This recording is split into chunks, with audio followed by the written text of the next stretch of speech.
Salam Pemuda Indonesia, jumpa kembali bersama saya Moh Gunawan Abdillah di studio EJTV yang biasa menyajikan tema-tema yang cukup dahsyat dan memang eksponen pemuda Indonesia nggak main-main kalau dalam mengkritisi kebijakan pemerintah.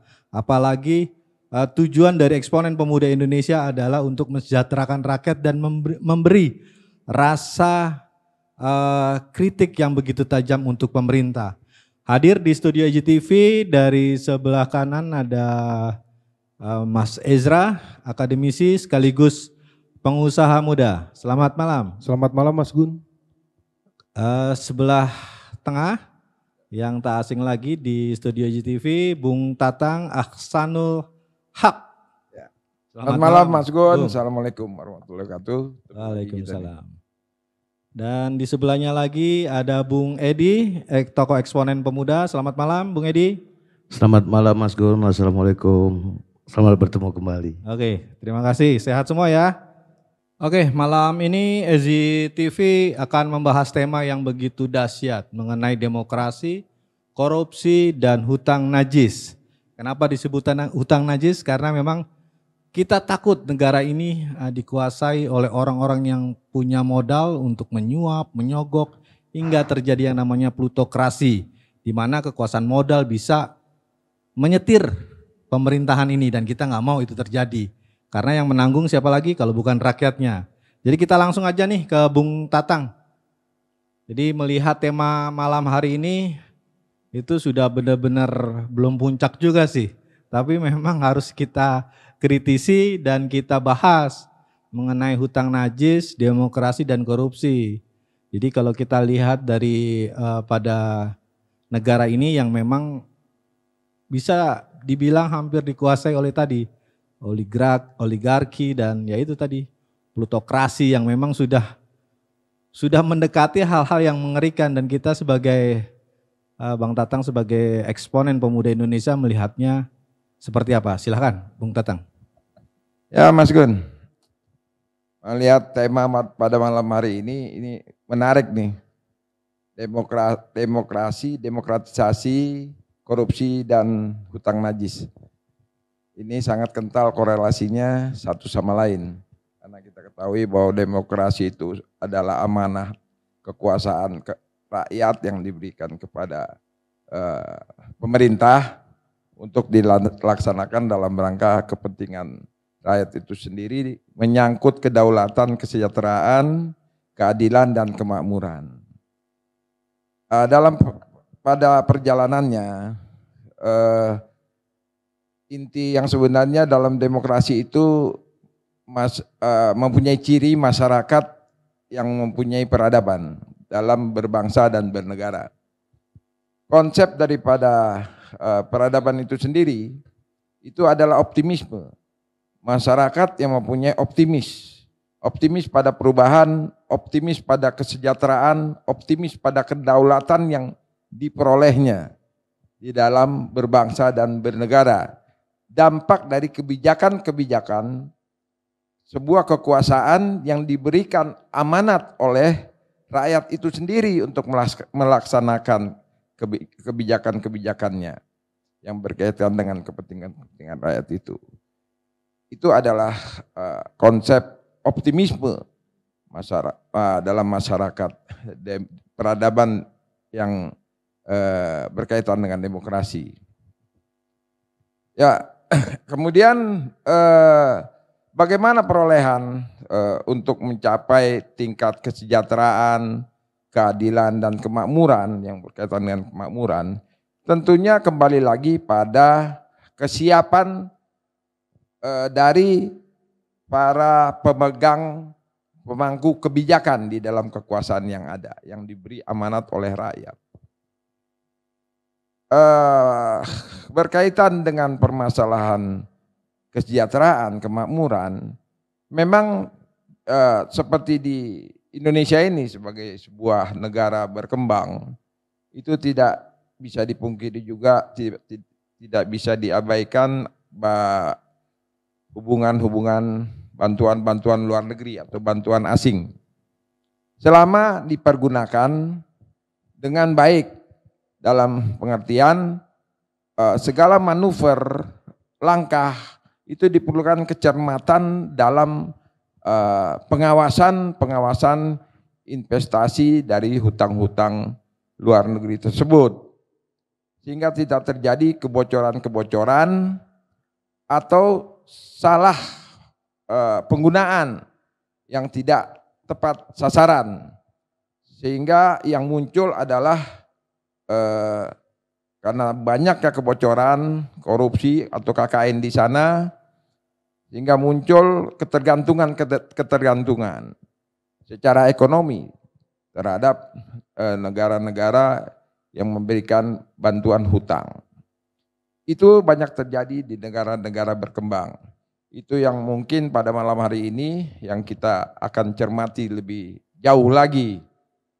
Kebocoran-kebocoran hutang luar negeri tersebut yang salah penempatan dalam perencanaan kebijakan, itulah yang kita sebut dengan odious debt atau hutang najis. Jadi hutang yang salah penempatan, yang malah terjadi korupsi. Korupsi yang diuntungkan oleh pejabat pembuat kebijakan yang berkolaborasi dengan oligarki atau komprador kapitalisme yang ada, yang selama ini menggerogoti birokrasi di negara-negara berkembang, seperti juga yang terjadi banyak di Indonesia ini, sehingga adanya reformasi 1998, juga dalam perjalanan era reformasi ini feodalisme di dalam birokrasi itu belum terkikis habis, sehingga masih adanya peternakan oligarki di dalamnya. Ini banyak membuat penyimpangan kebijakan dari pembuat kebijakan, terutama dalam hal ekonomi. Makanya sering dalam debat kita, karena permasalahan yang lagi aktual sekarang ini yang dirasakan oleh masyarakat itu menyangkut kebijakan ekonomi. Daya beli masyarakat turun, daya beli masyarakat lemah. Ini dampak dari kebijakan ekonomi yang ada. Kita tidak melihat konsep ekonomi secara makro atau sektoral. Yang kita cermati sekarang adalah fakta yang ada di lapangan. Bahwa fakta di lapangan, daya beli masyarakat lemah. Harga-harga bahan-bahan pokok naik. Ditambah lagi listrik, BBM, kemudian gas juga naik. Ini sudah berlanjut selama hampir kurang lebih 3 bulan nih. Belum juga ada antisipasi bagaimana supaya terjadi perubahan sehingga ada harga-harga kembali stabil, masyarakat juga tidak resah lagi, sehingga kemiskinan bisa diatasi. Karena pertumbuhan ekonomi ini adalah kunci daripada kemiskinan itu sendiri, yang berdampak langsung pada kesejahteraan, keadilan, dan kemakmuran rakyat. Makanya kita di sini sering menyoroti dalam hal ini Menteri Perekonomian, terutama Menko Ekonomi, Pak Erlangga Hartarto. Karena Menko itu Menteri Koordinator Ekonomi. Oke, kita tahan dulu untuk Menko Erlangga Hartarto dan akan kita kupas mengenai tadi odious debt. Odious debt. Hutang najis. Jadi kenapa Bung Tatang nanti menyebutkan hutang najis, nanti kita akan lebih dalam lagi, lebih in-depth lagi mengenai tadi hutang najis, apakah layak disebut seperti itu. Oke, ke Bung Edi. Bung Edi, kita melihat negara ini sepertinya memang tidak menunjukkan sesuatu yang progres dan ada inovasi-inovasi untuk kesejahteraan rakyatnya. Jadi ini cenderung sepertinya membayar hutang-hutang kampanye yang lalu. Kalau saya lihat dari beberapa titik, dari beberapa kawasan di Indonesia, dari Sabang sampai Merauke, bahkan di Jakarta juga terang-terangan bahwa nih gue nih oligarki. Gitu. Kasus yang terdekat ini Bandara Halim. Cuman saya dapat sumber bahwa itu nanti juga akan terciprat sendiri ke konglomerat yang mengakuisisi Bandara Halim. Cuman kalau ngelihat dari kasus-kasus tersebut ini seperti zamannya Bung Karno juga itu sebenarnya juga terjadi. Seperti Jalan Jenderal Sudirman kanan kiri itu milik negara. Dibayar oleh Bung Karno dari tahun 63, 64 itu dibayar keseluruhannya termasuk SCBD. Cuman hanya gara-gara sepucuk surat kepada Gubernur DKI lepaslah tanah SCBD dan cuma dibayar 2,5 miliar. Jadi hal-hal yang ini tuh seakan dibikin apa ya, biasa saja. Apalagi menyangkut tadi oligarki atau konglomerat yang memang saat ini apakah ini kita mau menuju ke plutokrasi, bahwa pemilik modal lah yang berkuasa, pemilik modal lah yang menyetir republik ini. Silahkan Bung Edi. Terima kasih Mas Gun. Menyikapi yang seperti itu, ini sudah tidak asing lagi.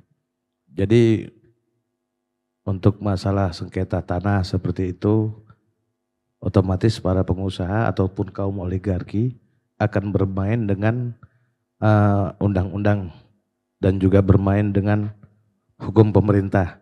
Ketika tanah itu akan digunakan, katakanlah untuk hak khalayak ramai gitu. Nah itu dia manfaatkan. Dia manfaatkan itu dengan bisa menembus dengan harga murah. Jangankan dengan seperti itu. Ini sudah terjadi dari dulu. Contoh case adalah seperti pembangunan jalan tol. Seperti itu. Jalan tol belum lagi bandara yang notabene ada pemilik tanah tapi diambil oleh negara. Mungkin awalnya untuk kepentingan pemerintahan, setelah itu untuk kepentingan para pengusaha. Jadi yang momen-momen seperti ini selalu digunakan oleh para pengusaha bekerja sama dengan pemerintah. Nah inilah yang kita katakan sudah ada sindikatnya untuk bermain seperti itu. Jadi titik lemah pemerintah itu banyak, kita bilang yang pertama memang sudah tidak bisa diragukan lagi adalah masalah keuangan. Baik itu untuk pembangunan, pemerintah butuh modal, berhubungan dengan para pengusaha ataupun kita katakan oligarki tadi, sama-sama mempunyai hasrat untuk meluruskan kepentingannya. Ketika kepentingan itu sendiri memang harus menyalahgunakan undang-undang dan juga peraturan negara, ya itu pasti dilakukan gitu. Jadi hasil yang banyak jadi korban itu ya masyarakat ataupun yang punya ahli waris lah katakan untuk masalah tanah. Jadi kebijakan-kebijakan itu kebanyakan berpihak kepada para pengusaha, bukan pada masyarakatnya sendiri gitu. Dan bukan hanya satu kasus seperti itu, banyak kasus seperti itu yang terjadi di Indonesia. Apalagi kayak lahan-lahan PTPN juga seperti itu, banyak seperti itu. Ada masyarakat punya tanah, mungkin kita nggak asing dengan surat harga 6 per bondi.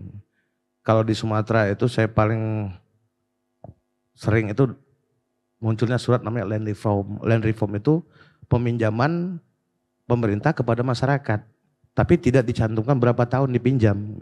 Nah, karena masyarakat bisa menggunakan itu karena mereka punya surat dasar awalnya yaitu Grand Sultan yang mereka diberikan oleh pada Sultan. Jadi dipinjamlah oleh pemerintah untuk seperti PTPN dan PTPN. Tapi setelah itu PTPN tukar gulingkan lagi kepada yang lain gitu tanpa memberitahu pihak yang punya tanah tadi. Jadi ini sudah berlarut-larut dari zaman mungkin ya katakan dari mulai negara ini merdeka sudah seperti itu. Jadi ini sudah memang siklusnya seperti itu, tidak asing lagi sama kita. Kalau untuk Jakarta sendiri kita bilang ya udah jelas ibu kota ini kepentingannya ya paling tinggi. Baik para investor, baik asing, baik juga pemerintahnya sendiri. Esok hari ini tanah gue kasih nih seperti ini, saya kasih begini, tapi saya dapat saham berapa? Esok hari yang sana lagi dilepas. Nah, aku dapat saham berapa sampai tahun berapa? Ini sangat-sangat sering terjadi. Jadi nggak harus kita katakan, wah ini kok baru, enggak. Seperti land reform, keluar itu cuma tahun 68. Selebihnya tidak ada lagi land reform. Besok-besok kalau ada keluar land reform, tidak ada lagi. Setahu saya itu land reform seperti itu Mas Gun. Oke. Nah, Ki. Jadi Gitu. nanti kita akan lengkapi, kita bahas, kita akan lebih berani lagi. Siapa sih para pemain yang memporak-porandakan tadi. Oke, kita lanjut ke Bung Ezra. Bung atau Mas nih saya panggil nih. Jadi kita sudah ngelihat apa yang dipaparkan oleh Bung Tatang, Bung Edi mengenai Indonesia ini. Indonesia ini sepertinya menuju arah tadi bahwa para pemilik modal besar tuh menyetir republik ini. Suka-suka gue punya duit atau gue nyumbang ini ke pilpres atau apa. Jadi seakan-akan nih seperti menagih hutang-hutang kampanye yang sudah gue modalin gitu. Jadi kita gue lo aja kalau di sini kan. Oke. Kita asik-asik aja kalau di SCTV. Jadi kita sudah dibuka oleh Bang Tatang, Bung Edi, bagaimana Indonesia ini, bahkan Bung Tatang sendiri tadi menyebut hutang najis, itu nanti kita bahas sendiri. Jadi menurut Mas Ezra ini gimana sih nih, setuju nggak bahwa pemilik modal ini mengacaukan Indonesia, bukan membuat sejahtera, padahal mereka itu sudah kaya, tidak ada jiwa merah putih, tidak ada solusi yang aktif bagi mereka, atau membagi sedikit sih HGU-nya untuk para masyarakat atau transmigran yang ya demi kesejahteraan rakyat itu. Silakan Bung Ezra. Ya, terima kasih Mas Gunawan. Ya. Jadi melanjutkan dari kedua narasumber kita, Bang Tatang dan Bang Edi. Jadi di sini saya ingin menyoroti tentang utang ya di sini, utang negara. Jadi sebenarnya utang negara itu sebuah hal yang wajar dalam suatu kenegaraan ya di sini. Di mana semua kita tahu di tahun 2020 semua kena COVID, jadi gitu mereka gak ada pemasukan, akhirnya mereka membutuhkan utang yang berlebihan. Tapi yang harus dicermati dan yang harus lebih teliti lagi adalah faktor dari pengawasan penggunaan utang tersebut ya.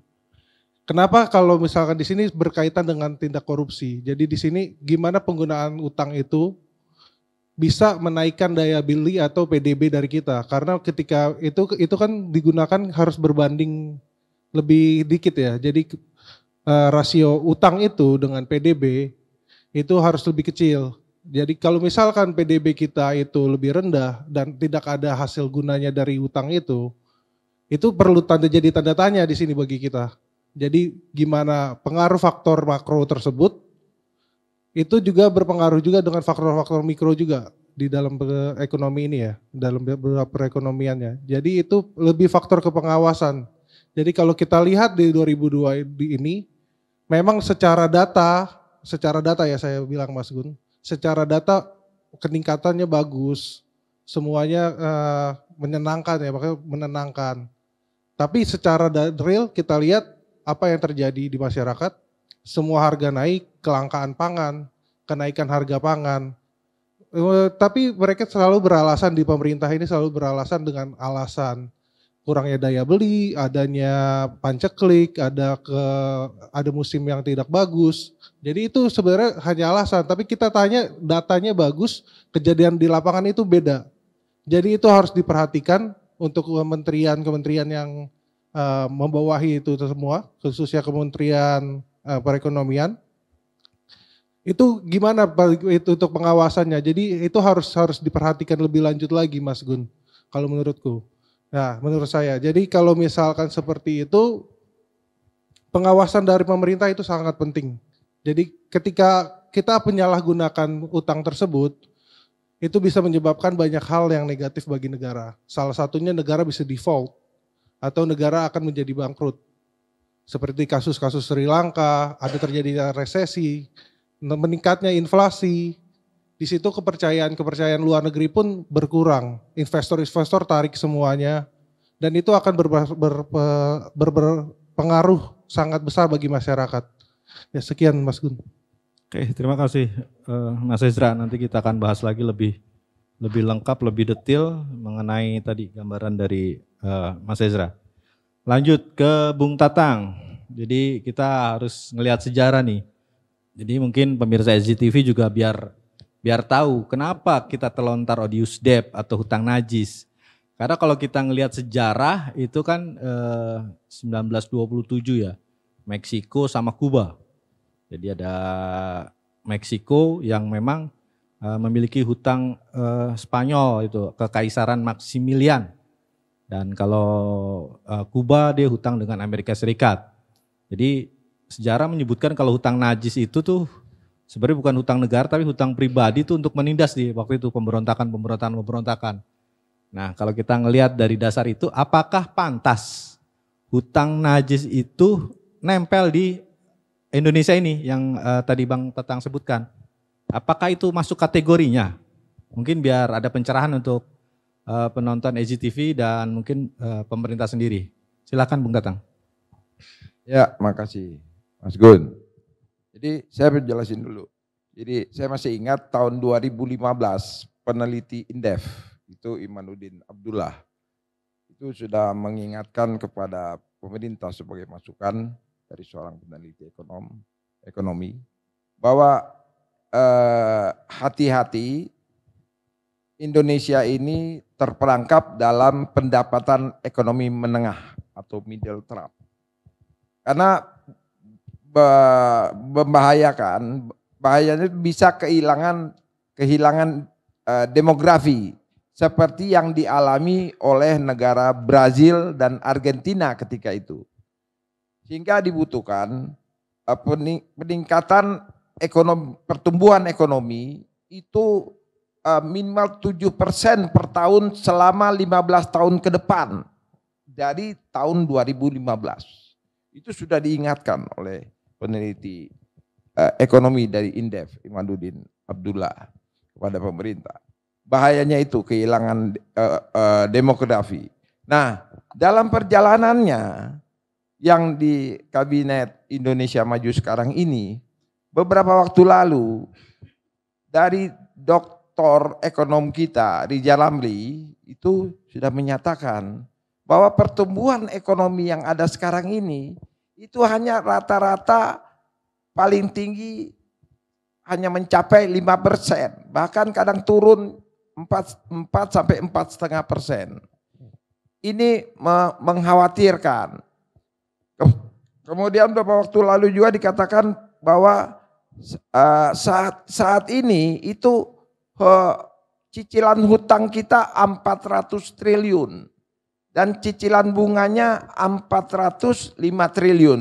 Ini Pak Dr. Rizal Ramli yang menyatakan dalam dialog di TV One debat demokrasi. Jadi cicilan bunganya itu 405 triliun. Jadi total itu 800 triliun untuk tahun ini. Itu terkesan di sana gali lubang tutup jurang. Nah, ini yang harus diantisipasi.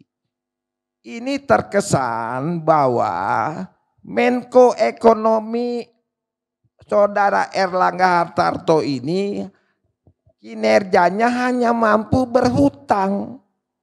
Dan khawatirnya terjadi hutang-hutang najis itu yang seperti diingatkan oleh Dr. Rizal Ramli. Gali lubang, tutup jurang. Ini mengkhawatirkan. Bung Karno jauh-jauh hari sudah mengingatkan dan sangat mengkhawatirkan bahwa bangsa ini jangan sampai menjadi kuli di bangsa lain di negerinya sendiri dengan neokolonialismenya Bung Karno. Tapi sebelum menyebut tadi hutang najis, apalagi menyebut sebuah nama, itu kan posisi hutang kita tuh harus diskusi dulu dengan DPR untuk menerbitkan tadi surat hutang. Nah, lagi pula kalau misalkan memang masuk dengan hutang najis itu kalau memang hutang-hutang tersebut mungkin digunakan untuk oknum-oknum yang foya-foya, memperkaya diri sendiri. Memang sudah banyak yang masuk ke penjara nih. Nah itu mungkin masuk hutang najis nih. Orang-orang yang korup masuk penjara karena buat foya, memperkaya diri sendiri untuk kepribadian bahkan untuk mencapres 2024. Nah itu hutang najis. Apa ada indikasi ke situ, Bung Tatang? Utang 7.000 triliun sekarang. Nah kenyataan di lapangan rakyat berteriak. daya beli lemah, harga-harga tinggi, kemiskinan bertambah. Itu korelasinya di mana? Dengan hutang yang seperti itu banyak. Makanya dikatakan oleh Pak Ridza Ramli, ini yang ada sekarang, perekonomian kita digali lubang, tutup jurang. Itu dengan data yang disampaikan oleh beliau. Adanya hutang najis itu karena banyak adanya hutang luar negeri yang dipinjam dan terjadi kebocoran-kebocoran. Terus penempatan pada perencanaan yang tidak tepat dari sebuah kebijakan. Nah, kenapa saya katakan pada Bapak Erlangga Hartarto? Karena beliau ini Menko, Menteri Koordinator Perekonomian, koordinator. Yang ada di sana bau-baunya itu bukan bau-bau bisnis untuk memikirkan bagaimana supaya pertumbuhan ini bisa pertumbuhan ekonomi tinggi karena yang digunakan ini kebanyakan hutang-hutang luar negeri. Itu bukan itu yang pikirkan, malah terkesan itu bau-baunya bau politis. Seperti kemarin mencalonkan diri sebagai capres, membuat kabinet Indonesia beleng-beleng. Kabinet Indonesia Bersatu beleng-beleng. Ini kan lucu. Sementara masih ada dalam sebuah kekuasaan, kabinet Indonesia Maju, ini mencalonkan diri jadi presiden. Harusnya diturunkan dulu syahwat politiknya itu. Tapi dibiarin tuh sama Pak Presiden. Ya itu persoalan kan, itu haknya kan. Memang presiden kan tidak akan menegur langsung. Artinya dampak dari kinerjanya itu yang dia rasakan sendiri. Seperti pada malam ini kita sampaikan sebagai kritik kepada beliau. Karena kritik ini perlu Mas Gun. Karena esensi demokrasi itu adalah kritik. Kritik ini untuk mengawal agar kekuasaan itu utuh. Dalam hari ini kita mengkritik pedas kepada beliau ini Erlangga Hartarto sebagai Menteri Perekonomian. Jadi kalau kita sebut nama, ini juga mungkin ada pecah dengan Presiden Jokowi. Dengan beberapa fakta, kunjungan-kunjungan ekonomi tidak mengajak Menteri Erlangga Hartarto. Udah beberapa kali nih kalau kita pantau di media. Mulai peresmian yang di Kudus lah, di mana lah, di Sulawesi Selatan, di Sulawesi mana. Sekarang di Cina hanya 5 menteri. Ada Luhut, ada Bahlil, ada Erick Thohir, ada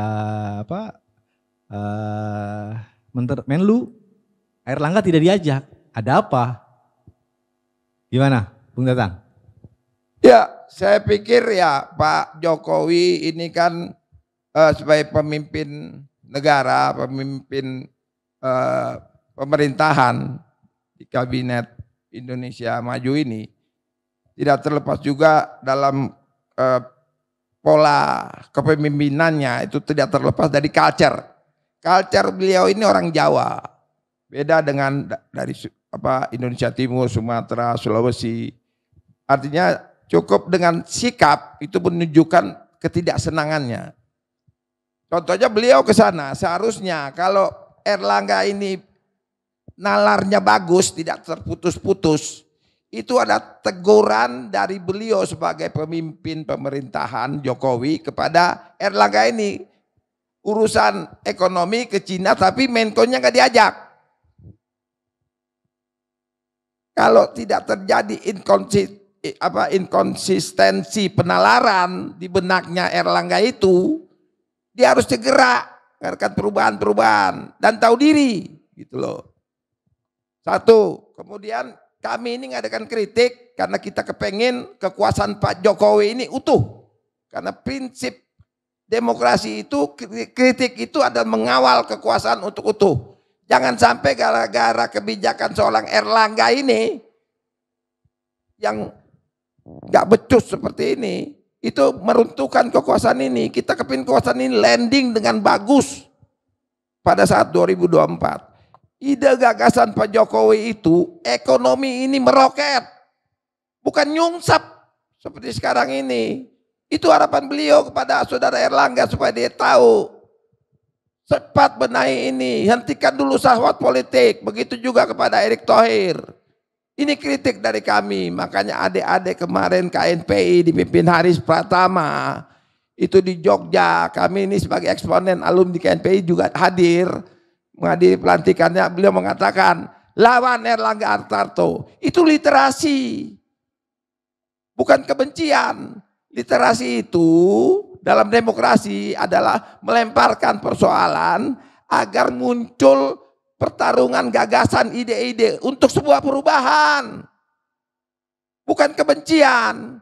Jadi kalau kritik itu dikatakan bahwa itu nyinyir, kebencian, mengajak seolah-olah mengajak kebencian kepada seorang menteri, itu inkonsistensi penalaran yang ada dalam demokrasi.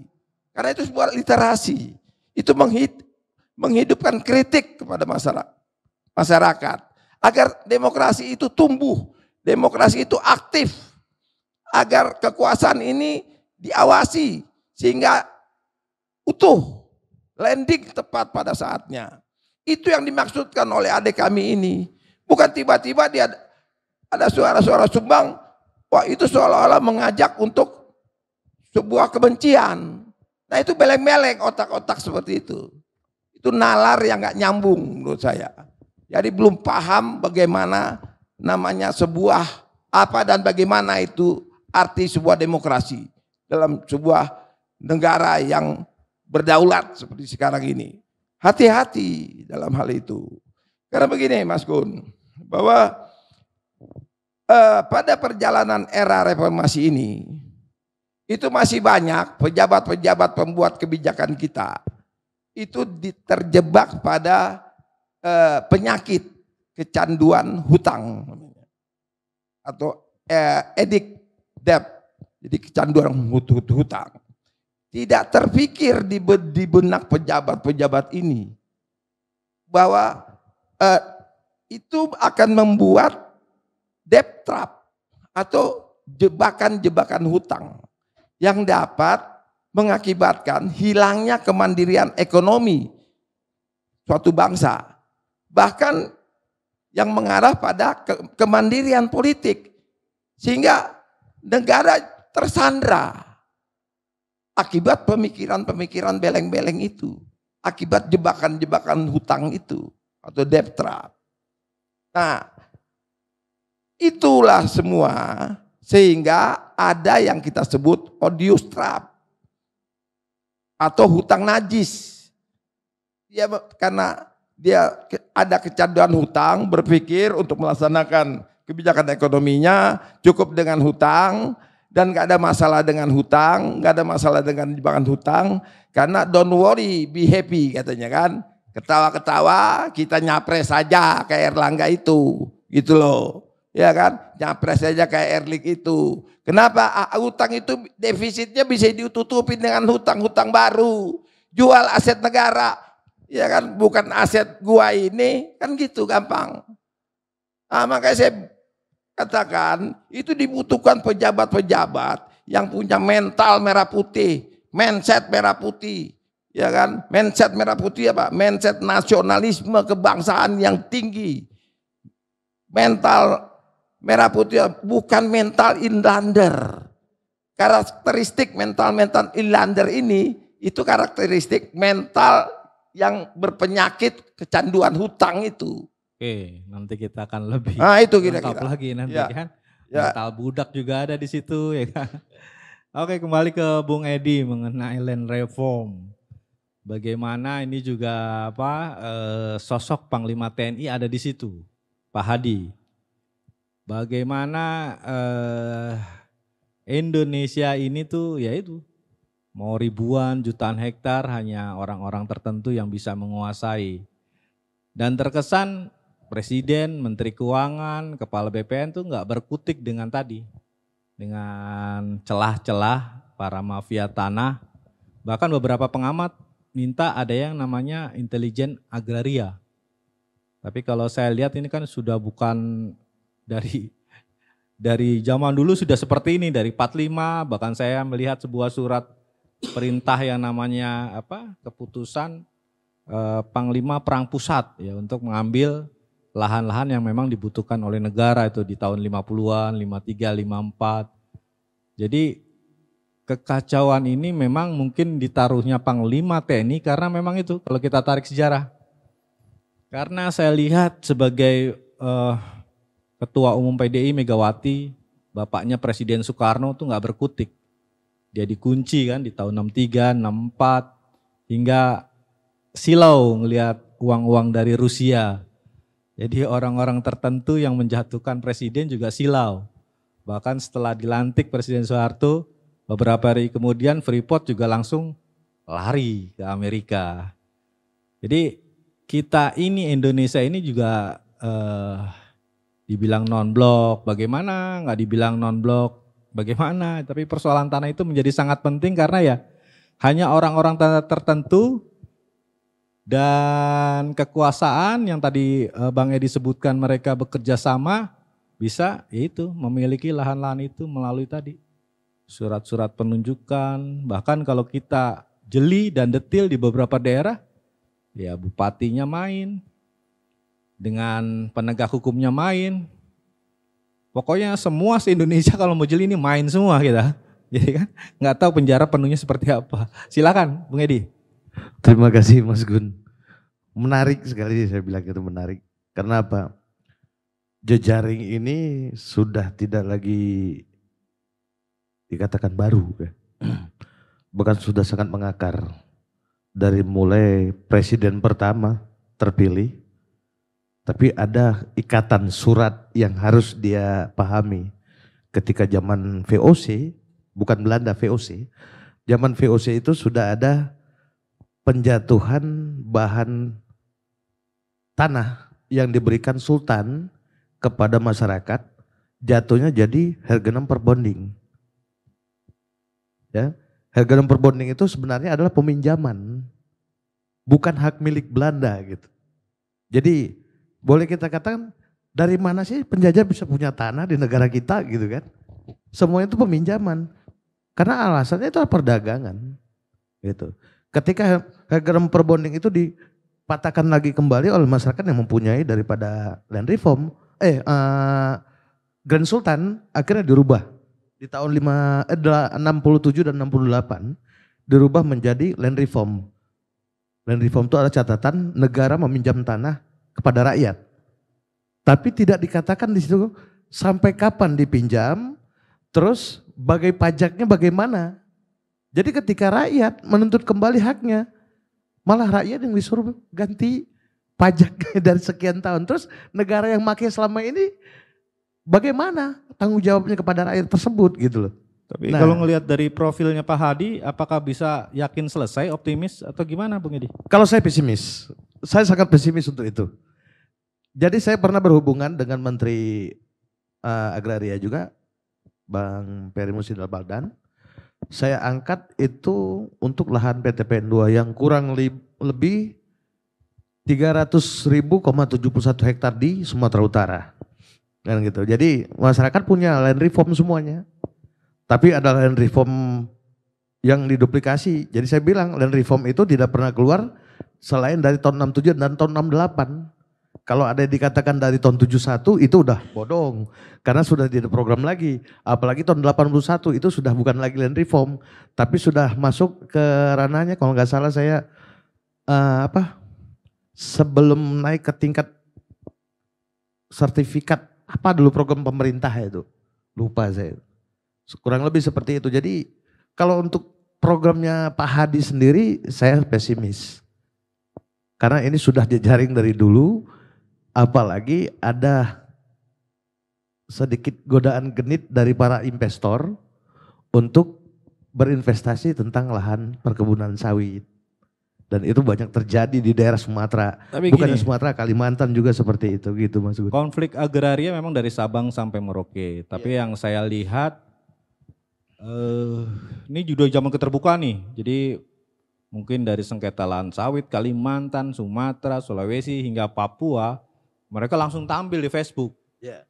Nah yang saya lihat ini, yang saya kasihan ini justru aparat penegak hukumnya bisa datang ke lokasi-lokasi sengketa itu atas permintaan pemilik perusahaan. Nah itulah yang saya bilang, ini negara menuju plutokrasi, pemilik modal lah yang bisa menyetir. Nah gimana itu Bang Edi? Nah itu tadi saya bilang, permainan itu sudah dari mulai atas sampai paling dasar, paling bawah. Dari mulai katakan menteri sampai kepada tingkat RT RW sudah bermain Mas Gun. Jadi saya pernah ngalamin kasus, sebenarnya kasus itu sudah dari tahun 2003. Kebetulan saya diajak teman untuk membackup ini kasus. Kasusnya masyarakat yang kita bela. Ternyata itu sudah bermain yang jelas-jelasnya bupati, kepala dinas pertanahan, kepala dinas kehutanan. Padahal itu lahan sudah diberikan kepada transmigran. Nah ketika transmigran ini sudah punya tanah dan ingin dikelola, tiba-tiba ini dirubuhkan semuanya. Dirubuhkan, mereka diusir secara paksa. Dan dibayarlah para preman-preman untuk mengusir mereka. Dan akhirnya jatuh tanah itu kembali jadi HGU. Bukan lagi milik masyarakat sebagai pengelola HPL, hak pengelolaan lahan, yaitu transmigrasi. Jadi sudah sangat berkarat ini, kita bilang sudah bukan lagi berkarat. Kalau jamuran masih gampang dibuang, tapi karat ini udah sampai ke dalam, gak bisa kita kikis kembali. Kalaupun mau ya, ini kasus kayak Riau, pernah tahun berapa kalau nggak salah saya tahun 2012, itu dari mulai gubernur, bupati, kepala dinas-dinas itu banyak bermasalah tentang hasil tanah gitu. Jadi apapun program, bukan hanya Pak Hadi, Bang Peri Musidan Badan juga seperti itu dulu, tapi tidak tetap berjalan. Kenapa? Masih ada penghambat-hambatnya gitu. Terutama di Kementerian Lingkungan Hidup dan Kehutanan itu yang memainkan surat-surat itu awalnya, bukan agraria, tapi Menteri Lingkungan Hidup dan Kehutanan itu yang sangat berperan untuk itu. Gini, Gitu Mas Gun. 2 tahun Jokowi 2024 ini memang sudah banyak penikaman pada Presiden Jokowi sendiri. Ya, contoh kasus agraria sendiri kan. Bagaimana di hari agraria Presiden Jokowi menyerahkan ke masyarakat, ke tanah-tanah tersebut ke masyarakat di hari agraria. Namun tiba-tiba tanah tersebut disita oleh Satgas BLBI. Ya, akhirnya kan dicopot kan Pak Sopyan itu kan. Saya juga lagi tarik benang merahnya nih. Bahwa pembunuhan-pembunuhan ini tidak hanya dari BPN sendiri, banyak mungkin. Tapi kalau saya lihat mungkin ini juga bisa salah juga bisa benar, tapi juga harus bisa nanti Bung Edi menggambarkan nih situasi Yogyakarta yang baru kita kemarin kan. Ini terkait yang tadi disebut bupati, wali kota, mantan tuh ada wali kota Suyuti ya Pak siapa namanya? Pak wali kota itu. Yogyakarta tidak bisa diberikan tanah-tanah itu kepada etnis tertentu. Advokasi mereka, masyarakat, akhirnya mereka kena ancam semua. Jadi itu tanah diganti rugi dengan harga yang tidak masuk di akal dan sangat di bawah daripada NJOP. Mau nggak mau mereka harus pindah karena juga diancam oleh premanisme gitu loh. Jadi ya kita nggak tahu apakah ini pemerintah, apakah ini para pengusaha yang sudah menggunakan tangan-tangan besi, yaitu menggunakan tangan-tangan preman ataupun tangan militer. Ini kebanyakan seperti itu Mas Gun. Bukan hanya seperti di kasus di Jogja, banyak daerah seperti ini. Jadi nggak kita bilang sudah tidak apa ya, udah bukan hal yang baru lagi lah seperti ini.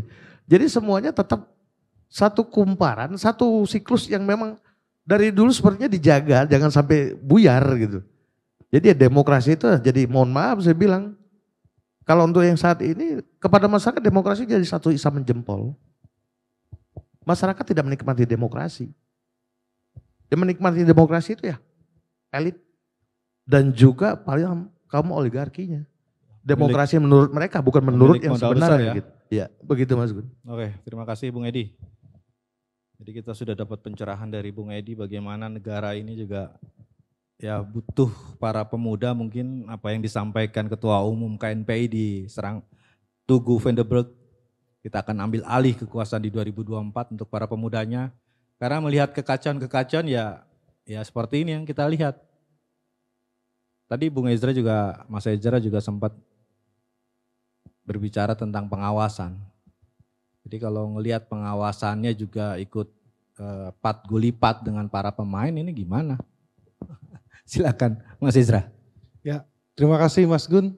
Jadi di sini saya mau menjelaskan ya, bahwa kalau utang itu kita gunakan itu dengan benar, itu akan menghasilkan hal yang benar juga. Tapi di sini kan kita lihat pemangku kepentingannya siapa, pemegang kepentingan dan pemegang pembuat kebijakannya. Pada khususnya di sini Menko perekonomian Pak Erlangga yang sangat berpengaruh di situ. Kita lihat di sini dalam masa kritis ini kita kebutuhan pokok adalah kebutuhan pangan khususnya. Tapi masalah pangan pun contohnya kasus minyak goreng, kenaikan bahan-bahan pangan yang lain itu tidak ada keberhasilannya di situ. Untuk urus hal sesimpel minyak goreng aja itu. Tetapi geraknya lambat, ketidaknya ada kepastian, kehilangannya barangnya di situ. Nah itu menurut buat menjadi tanda tanya besar buat kita. Nah pertama kementerian ini harus saling berkoordinasi dengan yang lainnya dan jangan sampai kepentingan itu hanya digunakan untuk memonopoli. Itu yang sangat penting. Kenapa? Karena kita lihat di sini mulai dari BUMN pun untuk minyak dia mau memonopoli dengan adanya minyak kita dari Bulog dan lain-lain. Nah, kenapa tidak dilemparkan ke masyarakat untuk menghidupi ekonomi mikro kita? Nah, tapi di situ makanya itu menjadi tanda tanya, apakah kepentingan atau utang ini akan digunakan untuk kepentingan pribadi, bukan kepentingan rakyat. Makanya di sini yang kita lihat di realitanya di lapangan ya seperti itu. Barang tetap mahal sampai sekarang. Pedagang-pedagang khususnya UMKM ya, itu menjerit, benar-benar menjerit. Nah, untuk apa utang itu? Katanya kemarin untuk menimbulkan stimulus, untuk memberikan stimulus untuk menaikkan daya beli, tapi harganya naik besar. Udah didorong loh duit 3,6 triliun. Udah didorong, betul. Udah didorong malah suku bunga tidak naik. Semuanya masih ditahan. Fed udah naik suku bunganya. Tapi Indonesia masih tahan. Nah, kemanakah duit itu? Karena daya beli masih turun, harganya naik. Jadi itu yang dipertanyakan. Nah, makanya di situ pengawasan dari kita, khususnya untuk para pemuda dan seluruh masyarakat itu untuk harus turun mengawasi. Kita lihat, kita audit semuanya, apakah ada kesalahan-kesalahan di dalamnya. Karena ketika ada kesalahan di situ, itu sangat berbahaya untuk masyarakat juga di sini. Dan kedaulatan ekonomi di Indonesia juga. Jadi seperti itu Mas Gun. Oke, Bung Ezra, terima kasih. Kembali lagi nih ke Bung Tatang. Jadi para menteri-menteri kita tuh nggak berani mati untuk Republik ini. Ya. Jadi mereka juga nggak berani bikin tadi pembuktian terbalik tentang harta-hartanya. Nah, pokoknya di laporan LHKP naik, ya kan? Tapi mereka nggak berani, ini duit gue bersih apa duit gue korupsi, gitu kan? Ya pemerintah diem aja, selama penegak hukumnya ya tutup mata atau mata kuda ya udah, jalan terus itu barang korupsi. Kan persoalannya di sini adalah tadi mungkin dari pengawasan, kita langsung ke Bung Tatang aja nih. Jadi kita ngelihat mau Kejaksaan Agung, mau kepolisian, mau KPK. Jadi itu ada mata anggaran nih, saya entah benar atau enggak tapi saya hanya dengar kuping nih. Jadi nanti cross check ke Bang Tatang aja nih, mungkin Bang Tatang juga pernah tahu. Misalkan Jawa Barat contoh, kemarin Bupati tertangkap tentang tadi kan kasus itu. Jadi di KPK itu ada anggaran penangkapan untuk kasus tertentu seperti Adi Yasin A gitu kan. Kasus tentang penyuapan BPK. Jadi mata anggarannya satu. Nah, wilayah-wilayah lain tuh sejauh barat nggak kena. Nah, artinya para koruptor di Indonesia ini sudah memahami hal itu nih. Kalau saya lihat, ya tetap aja mau daerah wilayah mana korupsi, si Neneng udah ketangkep, kita nggak akan ketangkep nih. Nah gitu. Karena saya lihat kembali lagi bahwa penangkapan koruptor di Indonesia itu ada yang namanya tadi mata anggaran. Jadi kalau mata anggaran ini jalan ya sudah, nggak kerja lagi dia. Ya kan? Kejaksaan Agung juga demikian. Gue udah nangkap ini, ya udah karena mata anggarannya sudah jalan. Jadi kalau pengawasan tadi yang disebut Bung Ezra tadi hanya berpatok kepada tadi dalam mengoperasi atau menangkap koruptor di Indonesia hanya berdasarkan berbasis mata anggaran, gimana negara ini nih. Apalagi koruptor mungkin 2-3 langkah lebih cepat atau lebih terdepan daripada penegakan hukum. Silakan Bung Tatang. Ya, makasih. Jadi wajah dalam teori, wajah satu negara itu adalah hukum. Terus kemudian prasyarat negara itu maju itu adalah penegakan hukum, di mana di tengah-tengahnya ada keadilan di masyarakat. Dan demokrasi, saya jawab aja secara umum. Demokrasi itu dapat berlangsung seperti sebagaimana yang diharapkan dari tujuan dan cita-citanya dalam suatu negara itu apabila tercapai 3 hal. Pertama, ekonomi yang merata. Kedua, hukum yang tidak tebang pilih. Ketiga, kedewasaan berpolitik. Nah, ekonomi yang merata dalam pengertian alas kaki Ibu Pertiwi ini tidak terjual atau digadaikan kepada kepentingan kapitalisme internasional. Kemudian hukum yang tidak tebang pilih itu apabila penegakan hukum dilaksanakan itu tebang pilih. Ini adalah kedua-duanya tadi, ini adalah konsep pemikiran yang sesat. Dan konsep pemikiran yang sesat ini yang menjadi kendala sehingga target dari tujuan kelangsungan demokrasi dalam suatu negara bangsa yang dimana ada 3 poin yang saya sebutkan tadi, ekonomi merata, hukum yang tidak tebang pilih, kedewasaan politik, itu tidak akan terjadi apabila konsep pemikiran sesat itu dilaksanakan. Kedua, sebagai ini pembelajaran aja untuk perbandingan, Sri Lanka itu terjadi karena adanya itu tadi, ada korupsi, ekonomi yang tidak merata, hukum yang tidak tebang pilih, ada dinasti politik di sana, ada KKN, dan yang paling utama adalah rakyat merasa tidak ada kesejahteraan di tengah-tengah mereka. Itu terjadi di Sri Lanka.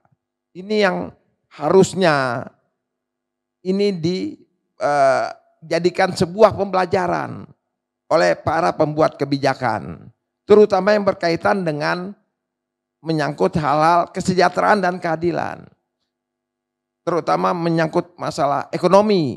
Itu kita lagi-lagi kepada Menko Perekonomian ini supaya lebih berpikir lebih luas lah. Coba ambil pelajaran dari negara-negara di dunia internasional yang ada seperti di Sri Lanka ini. Karena negara ini dibentuk oleh funding father kita yang berwawasan internasional, tahu perkembangan dunia, gitu loh. Terjadi tukar tambah ide gagasan di sana, gitu. Termasuk konstitusi kita dibentuk itu karena adanya literasi, kecerdasan literasi di sana. Argumentasi, akal dan pemikiran di sana, konsep-konsep ide dan gagasan. Itu yang dibutuhkan, gitu loh. Bukan tiba-tiba ujuk-ujuk masih berkuasa, masih ada dalam sebuah kekuasaan, udah mencalonkan diri untuk mengganti pimpinan kekuasaan yang ada. Iya kan? Itu pemikiran yang bukan pemikiran feodalistik seperti itu. Itu akan menghancurkan bangsanya sendiri tanpa disadari gitu. Jijik kita melihatnya. Kira-kira begitu. Itu mentalitas inlander tadi itu. Ini yang sangat mengkhawatirkan nih. Ini ada sebuah kritik saya kepada beliau ini. Bahwa kita ini kepingin kekuasaan Pak Jokowi ini utuh, landing, bagus sesuai harapannya. Harapan dari Pak Jokowi. Bahwa ekonomi meroket, tinggi jauh. Itu ada tadi tangannya Erlangga. Jangan dibuat nyungsap. Begitu. Dan termasuk Erick Thohir, Sri Mulyani. Situ. Ini penanggung jawabnya Erlangga, Menteri Koordinator. Karena ini berkaitan dengan masalah ekonomi. Persoalan yang dihadapi rakyat sekarang persoalan ekonomi. Itu aja, kita nggak bicara makro sektoral. Fakta, realita di lapangan. Itu loh, berapa hutang kita yang ada sekarang. Iya kan? Tuh hampir 7.000 triliun. Investasi terbesar. Itu sudah diingatkan oleh peneliti Indef, Imanuddin Abdullah dari tahun 2015. Yang menarik kemarin tuh itu bisa meningkatkan pertumbuhan dari, ekonomi. Dari pernyataan dari Sri Mulyani tuh tentang pajak gitu kan. Jadi orang nggak bayar pajak mau dikenain apa gitu kan. Apa-apa kita ditakut-takutin nih rakyat nih. Tapi kalau ngelihat dari kelakuan para badan pemeriksa keuangan atau dari orang-orang pajak seperti dulu yang terkenal si Gayus itu kan.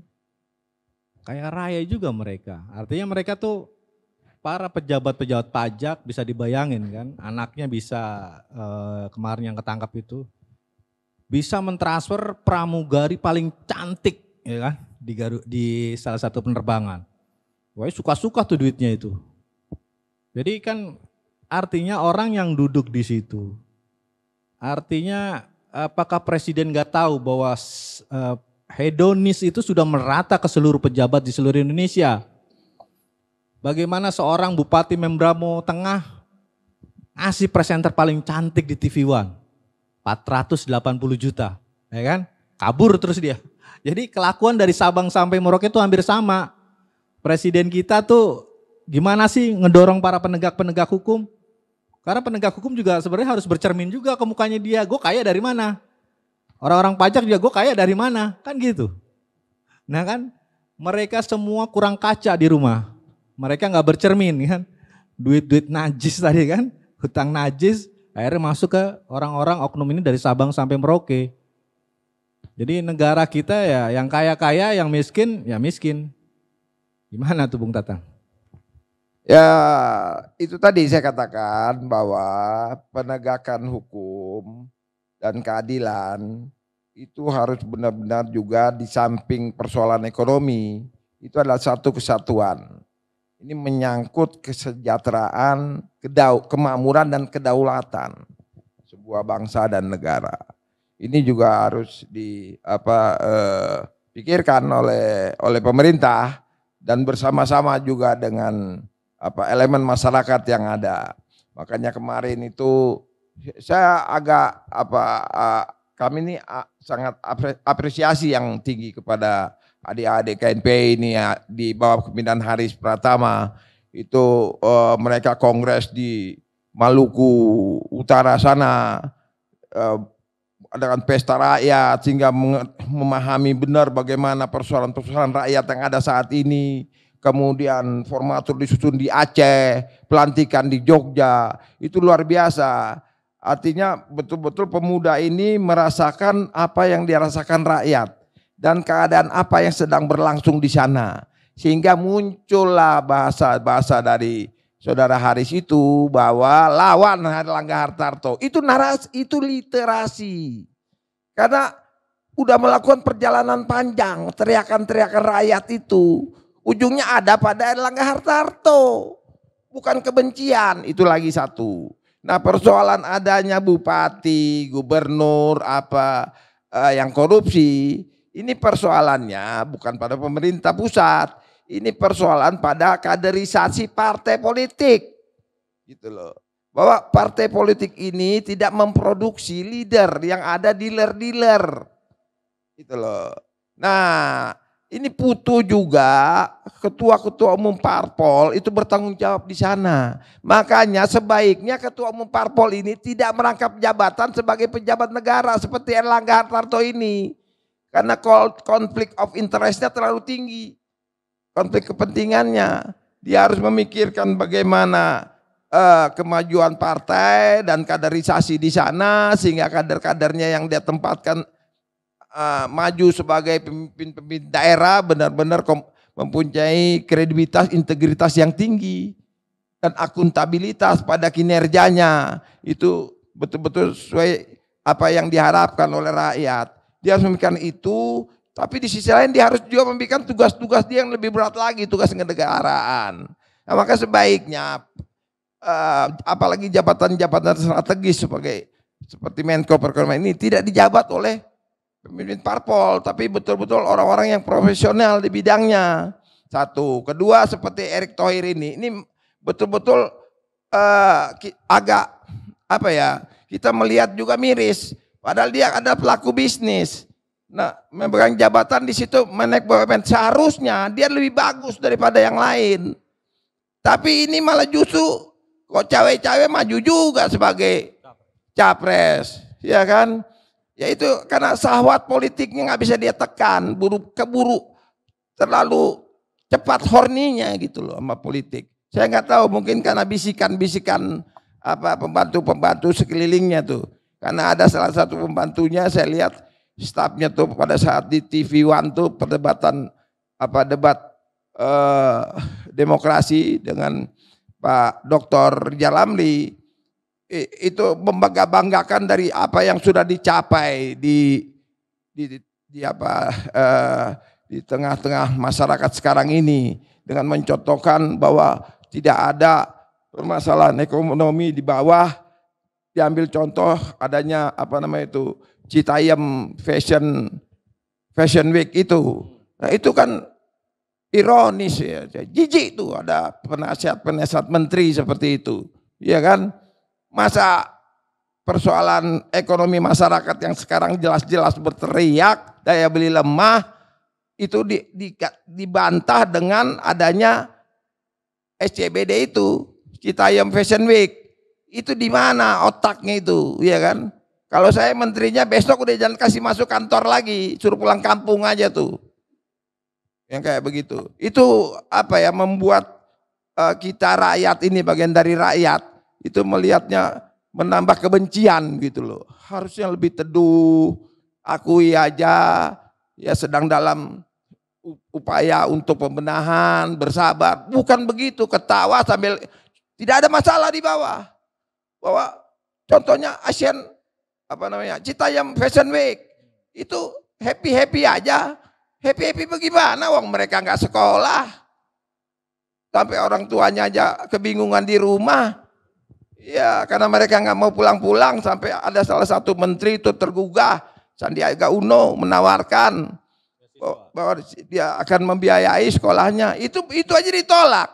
Ditanya bagaimana nanti ke depan? Ya bagaimana nanti katanya.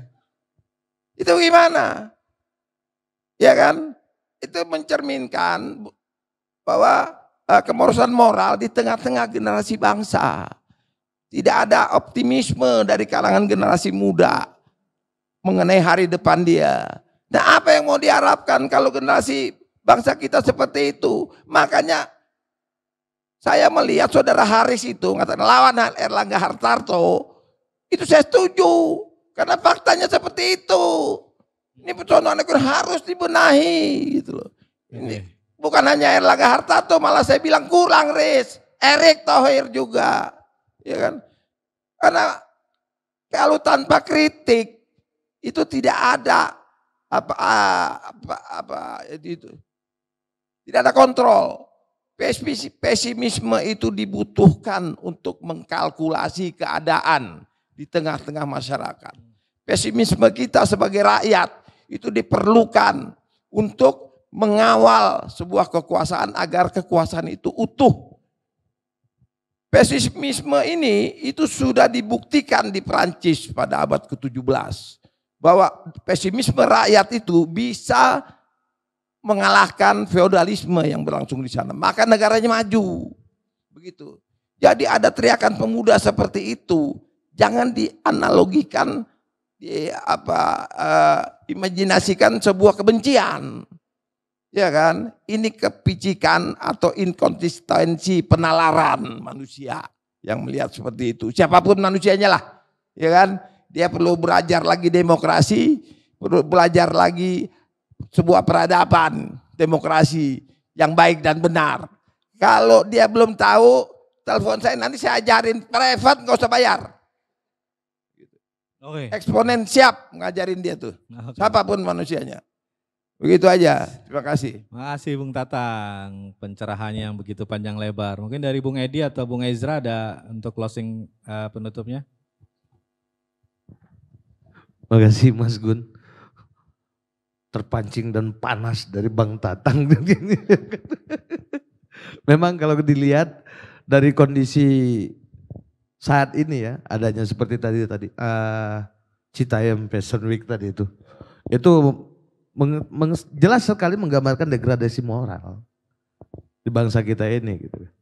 Apalagi nanti kalau dikaitkan lagi dengan religi makin hancur. Jadi ya memang kalau dikatakan ini akibat merosotnya ekonomi. Jadi segala satu hal bisa dianggap menjadi satu momentum mereka untuk mencari perhatian, satu bisa dikatakan seperti itu, ingin mencari ketenaran, seperti itu juga.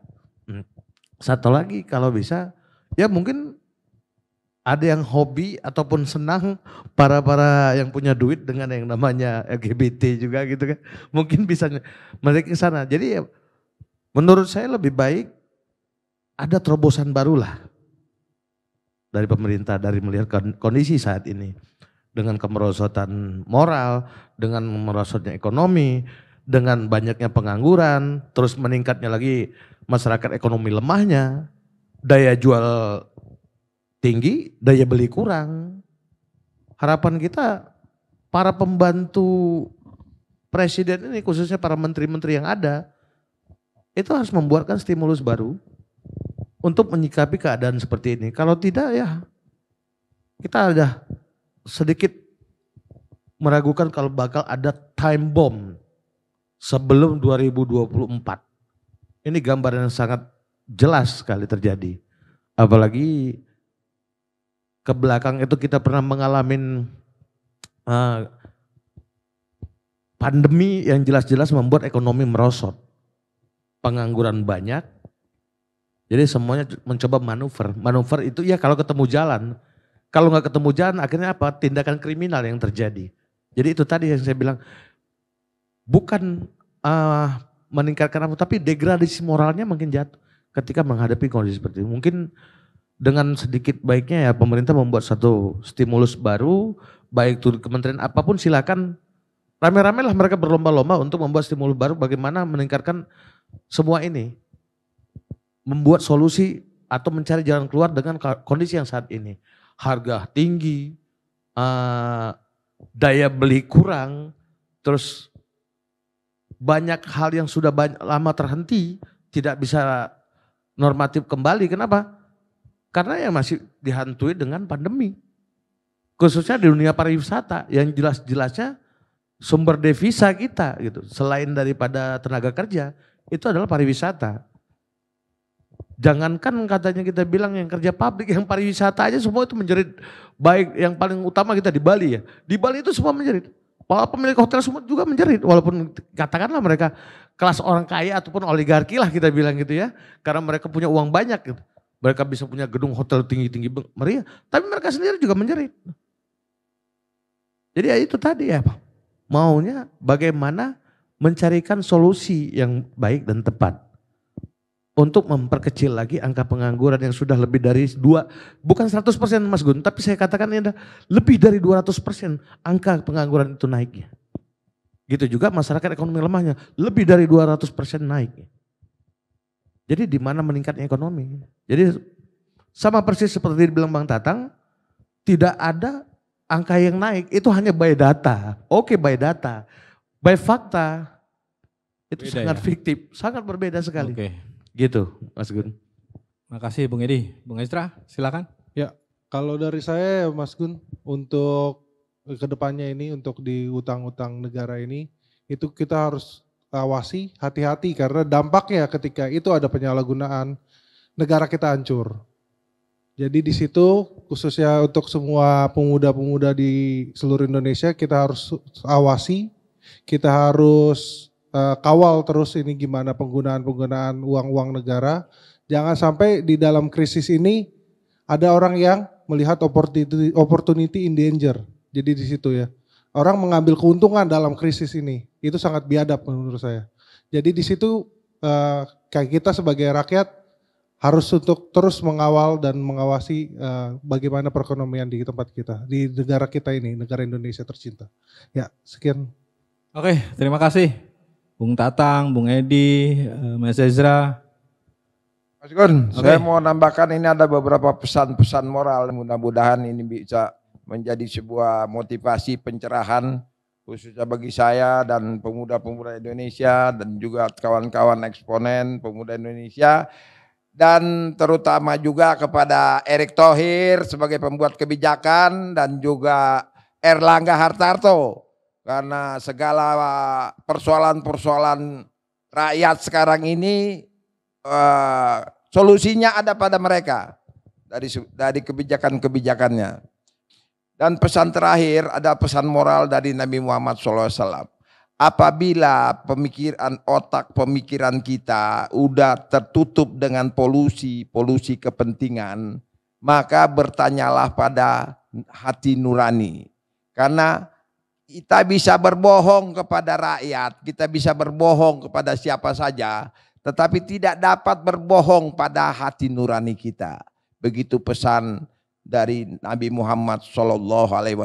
Mudah-mudahan ini bisa menggugahlah pada saudara-saudara pembuat kebijakan ekonomi itu.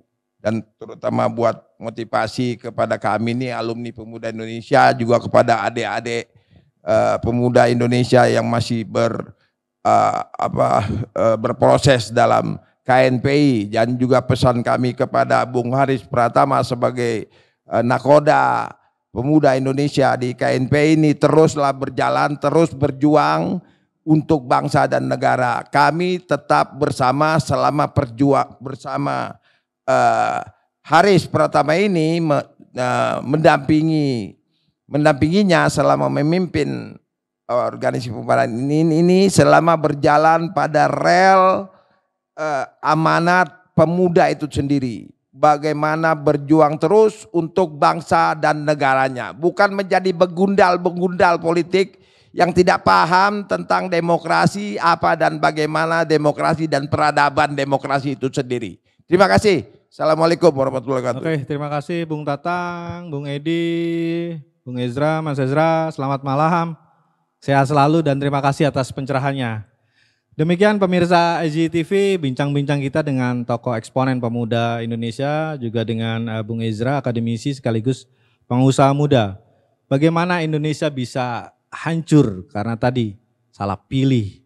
Presiden Jokowi tidak memberikan cermin kepada menteri-menterinya, kelakuan, nuraninya, maupun tindak perbuatannya yang mencoreng nama besar presiden. Semoga Bapak Presiden Jokowi bisa lebih teliti, lebih jeli dalam penegakan hukum, melihat para penegak hukum mulai dari polisian, Kejaksaan Agung, bahkan KPK. Apakah mereka terlibat cawe-cawe atau hanya memilih kasus-kasus tertentu tanpa melihat kasus-kasus besarnya memang merugikan rakyat Indonesia. Saya hanya ingin melihat Bapak Jokowi seperti apa yang dikatakan narasumber, landing dengan baik di 2024, nama Bapak bersih dan dikenang sebagai presiden yang memang mensejahterakan rakyatnya. Bukan tadi malah memberi kesulitan, kesusahan kepada rakyatnya. Ingat, pertanggungjawaban Bapak Presiden Jokowi bukan hanya di dunia tapi nanti di akhirat. Saya Moh Gunawan Abdillah undur diri. Salam Pemuda Indonesia.